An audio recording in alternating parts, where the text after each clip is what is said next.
ఒక డైరెక్టర్ తన మొదటి సినిమా తీసిన తర్వాత అతని రెండో సినిమాపై అంచనాలు ఆకాశంలో ఉంటాయి. 4000 లాంటి థ్రిల్లర్ బ్లాక్‌బస్టర్ తీసిన డైరెక్టర్ విఘ్నేష్ రాజా తీసిన సినిమానే ఈ 'కార'. ఈ సినిమా స్క్రీన్ ప్లేలో ఉన్న అతిపెద్ద బలం దీని setting and conflict. 1991 gulf war బ్యాక్‌డ్రాప్‌ని యూజ్ చేసుకొని, ఫీల్డ్ బేసెస్‌ని యూజ్ చేసుకొని ఒక దొంగ కథకి ఈ బ్యాక్‌డ్రాప్‌ని లింక్ చేయడం అనేది రైటింగ్ పరంగా చాలా స్ట్రాంగ్ అని చెప్పాలి.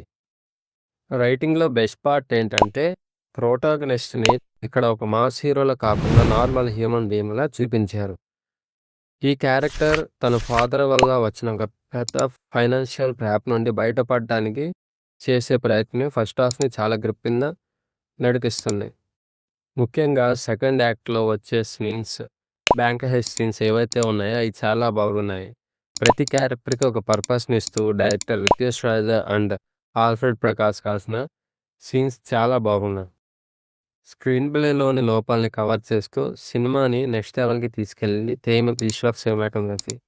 కథ 1991లో జరుగుతుంది కాబట్టి ఆ పీరియడ్ అట్మాస్ఫియర్‌ని క్రియేట్ చేయడం చాలా పెద్ద ఛాలెంజ్. ఇక్కడ కెమెరా వర్క్‌ని గమనిస్తే హై కలర్‌ఫుల్‌గా కాకుండా మ్యూటెడ్ ఎర్తీ కలర్ ప్యాలెట్‌ని వాడారు. అండ్ ఆ విలేజ్ అట్మాస్ఫియర్‌కి, ఆ ఎండ తీవ్రతకి తగ్గట్టు లైటింగ్ సెట్ చేసుకున్నారు. ఈ సినిమాలో నైట్ సీన్స్ చూస్తే ఎల్ఈడీ లైటింగ్ కంటే కూడా 90స్ నాటి టంగ్స్టన్ లైటింగే ఎక్కువ యూజ్ చేసినట్టు కనబడుతుంది. నాకు బ్యాక్‌గ్రౌండ్ స్కోర్ జీవి ప్రకాష్ కంపోజ్ చేశారు. ఆయన ఇచ్చిన background score cinema screen play slow అయినప్పుడు చాలా బాగుంటుంది. అంటే ఆడియన్స్‌కి బోర్ కొట్టకుండా చేస్తుంది. ఈ సినిమాలో ఎమోషనల్ ఇంపాక్ట్‌కి బ్యాక్‌గ్రౌండ్ స్కోర్ అనేది ఒక రీజన్ అవ్వచ్చు. మ్యూజిక్‌తో పాటు మనం మెచ్చుకోవాల్సిన సినిమా చేసిన సౌండ్ రికార్డింగ్. 1991లో ఎలాంటి మోడర్న్ కార్లు మరియు మొబైల్ రింగ్‌టోన్స్ ఉండవు. 1991లో గ్రామీణ వాతావరణానికి తగ్గట్టు అక్కడున్న చుట్టుపక్కల వాతావరణానికి సంబంధించిన సౌండ్స్‌ని బాగా అథెంటిక్‌గా యూజ్ చేసుకున్నారు సినిమా సౌండ్. చివరగా ఎండింగ్ శ్రీజిత్ సారంగ్ వర్క్ గురించి మాట్లాడుకుందాం.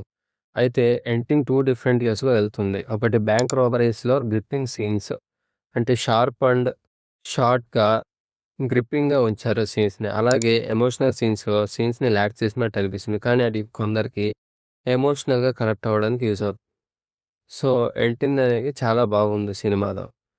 అండ్ ఓవరాల్‌గా చెప్పాలంటే 'Kaara' is a technical brilliant technical ఎటా.